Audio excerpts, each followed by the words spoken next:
say, well, what sort of paperwork could you possibly do in a radio station? Well, the girls here schedule when the ads are going to be, what the ads are going to say, they copyright, in other words. You know, even though the announcers do come up with a few ideas.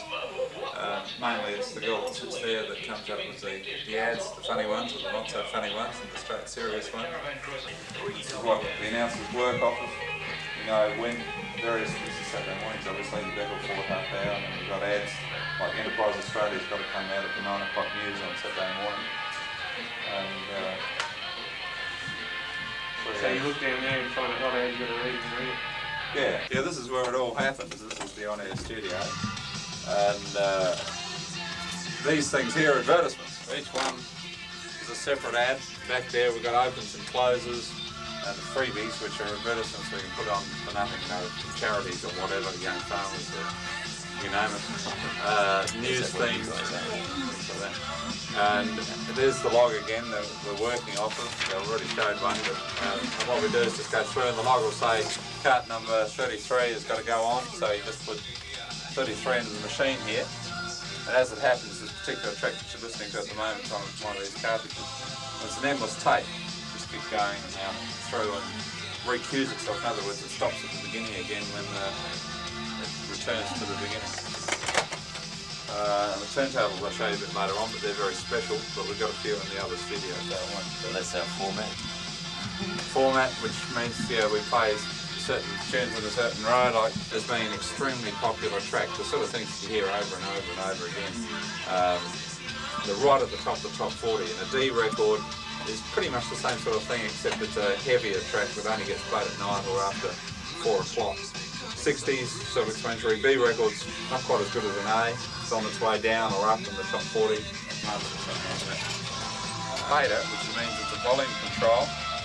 The switch, if you flick it towards you, means that you only can hear what's going on. So if he wants to queue up a record, for instance, give us a demo of queuing up a record.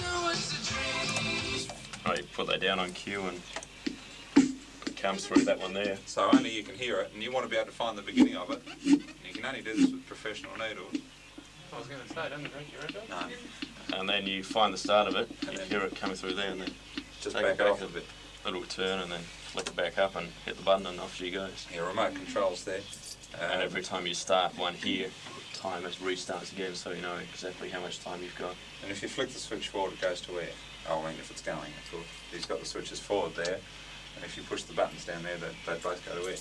Which is terrible, wouldn't it? Yes. And we're running out of time, Bruce. All right, we'll be off and on. We've got 30 seconds. Little museum here, which is we badly need of some shelving there. It's a bit disorganised at the moment.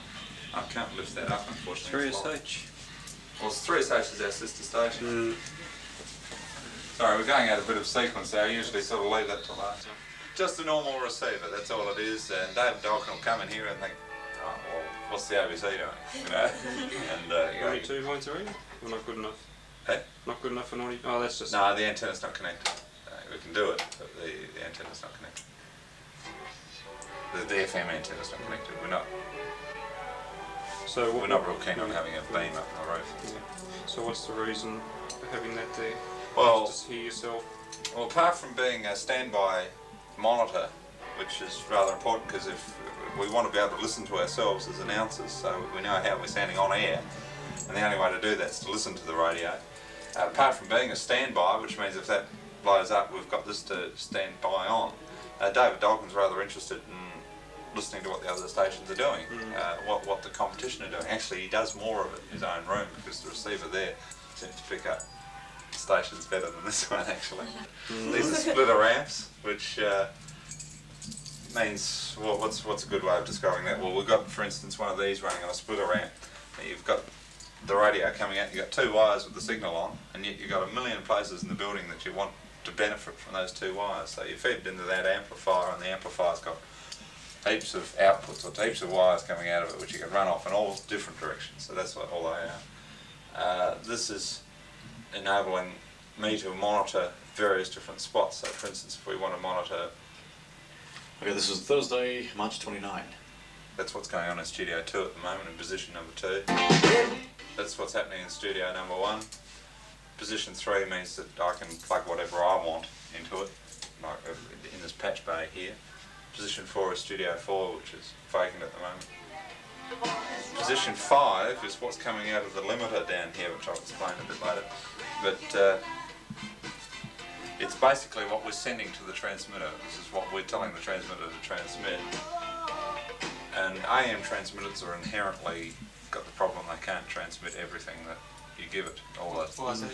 Oh, we've got a limited bandwidth. Technically, you just can't transmit everything that not stereo, FM band does. It's not the FM that actually does it, it's because they've got plenty of room up there. They can transmit 15 kilohertz, whereas we're only down to 9, which is very restrictive. So you can sort of pick the difference usually. Oh, and also we process it too, which makes it sound a little bit different. So how come you can, on an AM station, how come you can hear some stations further away than others? Yeah, I'll come to that. Well, because that's how it's sent. You can hear, especially if I turn this up, you hear all the top end. Actually, it's not a very good example, that one. You certainly hear the difference anyway. In fact, a lot of tracks I reckon sound better when we've fiddled with it and transmitted it than what it does live. But then again, there's a few others where you buy the record or listen to it before it goes off to the transmitter and you think, God, I didn't know that thing was in the background there. You know, I've never heard that before. The house monitor. So fine. What's the house monitor? Oh, I know where other people. oh, you can give everybody else. And you know, if I think, oh, they're not going to listen to this, you know, you just tune it up. And these knobs down here proportion the volumes in different parts of the building. So if you want it loud in the loo, you just crank up volume control number 4. It's a hell of a good joke. What you do is the announcer goes, oh, you've got to go to the loo, and he gets into the loo and you go like this and turn off the volume, and he doesn't know you're inside. We're off air, and he comes running out, you know, and half your head off. They're aware of it now. They know it. It was good at the time. Those You switches- announcers, you get them all the time. Well, yeah, actually we've got a few now, I should try it. Studio switches, just, you know, if I want to take Studio 1 off air and put Studio 2 on here, that's all they say. And this is there for the show, but just a lot of things are here just for the show, so is that. It works, it performs a function, but mainly it's there just to look good. Yeah. Remote control, we turn on and off the transmitter with that from here, which saves us a 25-mile drive out there and 25 miles back. Where's your Is that, transmitter? Lubeck. is that how they switch it on in the morning? They Yep. switch it on here? Or is it automatically timed? No, switch it on here. Yeah. A lot more reliable that way. 15 minutes to warm up? No. 5? No. Not even that. Instantaneous. So, that's what I was just going to ask you. What happens when your power goes off? Diesel out there. Here we're in trouble. Yeah, what happens in here? Like, what happens? Well, we just sort of stagger around the place until we can click on. And can he still talk over the thing? And No. No, you haven't got Well, an auxiliary. No, well we've got one ourselves a motor which gave us power for a short while. And the only trouble is it was a faulty damn thing. And supplied us at 360 volts instead of 240. So what happened? Blew every fuse in the place and blew that up. Couldn't profit. So I had to drive out at 1 o'clock in the morning, turn off the transmitter. We managed to get a timing mechanism sorted out for it after a while, but for a few nights we were taking shifts as to we were going out and transmitter at 1 o'clock and turning it off, and going out there at 5 o'clock in the morning and turning the damn thing on again. Monitor receiver, very flashy graphic equalizer, which means that it's like I think the fellas probably know it is, and probably a few of the girls, but if you don't, it's a complicated tone control. And that gives you the frequency response, starting from the low frequenzies that in right up to the high frequencies, and if you want to adjust it, yeah, sort of like that. And that just gives a display of where your energy is at any particular frequency at any one time. You can program different frequency response curves in it. Am I making sense to anyone here? Yeah, we can program different frequency response curves in it, and there's 10 programs there. What one we're on now? A flat. Just a flat. Yeah. We don't use it really. The only time we'd ever use it is something goes wrong in the telecom line and all of a sudden we find ourselves sounding very tinny at the other end, or we'll rearrange it down here until we sound normal again. That's happened a couple of times, but it's really there for show. Yeah, the 8-track tape recorder, which is only being used as a 2-track at the moment. Won't be 2 seconds, Don. So I'm on. Just double off Entertainment Chronicle. Yeah. Cart machine, that's the one we actually record on. 2-track, another mixing desk, which is a bit more complicated than the one that's in there, but that's operative word too, a bit more. It's got a lot of things on it that we don't even use really, or not much anyway. The Entertainment Chronicle thing. It was in there before, but It was one of those it's on ones this. I'll remember. It's on this, but this is like worn out. We'll get it. We'll get back. Or we'll just poke our nose in the studio floor. Radio people come in here and think, God, what would you possibly do in here? And the thing is that if someone's doing ads in there, of course they're on air in there, and someone comes in for an interview, or you've got an easy ad to make, and most ads are pretty easy to make, all it is a voice with music in the background, just as long as you don't have to have sound effects or anything like that on top of that as well. In here is quite fine.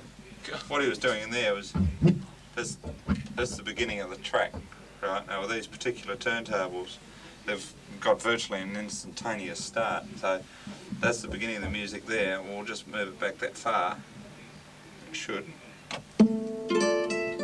So it's very easy for, back in the old days what you'd have to do, in fact you do it with Jacquards, because the turntables there are the good ones, is you run it and slide it on the mat.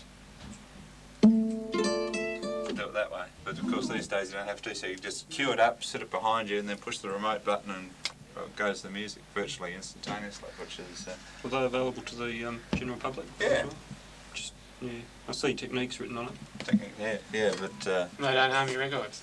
Huh? They don't muck up your records doing that. No, it doesn't muck up the records. It wouldn't with your own home stereo either. Oh. The problem is you bend your needle backwards. No.